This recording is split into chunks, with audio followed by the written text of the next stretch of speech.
किती कारवाई केलेली आहे, आरोपी किती आहेत आणि रिकव्हरी काय काय आहे? माननीय पोलीस अधीक्षक सरांच्या मार्गदर्शनाखाली जे रेकॉर्डवरील आरोपी आहेत, जे जेल रिलीज आहेत, त्यांची चेकिंग करण्याच्या सूचना सरांनी दिल्या होत्या.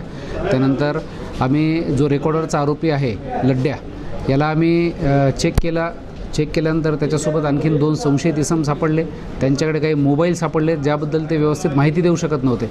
अशा आरोपीकडून आम्ही अधिक विचारपूस केली असता साधारणतः 6 ते 7 गुन्हे ओपन झालेले आहेत. याच्यामध्ये एकूण 44 मोबाईल, 3 गाड्या आणि 1 खंजर असा आम्ही रिकवर केलेला आहे. मुद्देमालची रिकव्हरी जे साधारणतः 10,61,000चा मुद्देमाल आम्ही रिकवर केलेला आहे.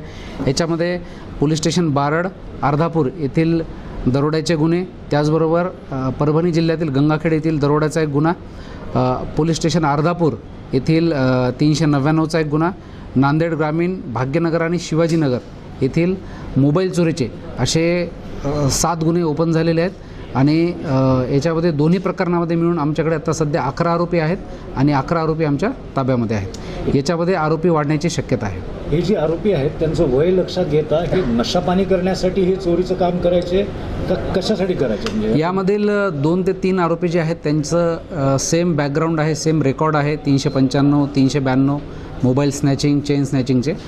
या रेकॉर्डवरच्या आरोपीसोबत नवीन काही युवक जे आहेत ते जोडले गेले आणि त्यातून हा प्रकार त्यांनी रॉबरीचे केलेले आहेत.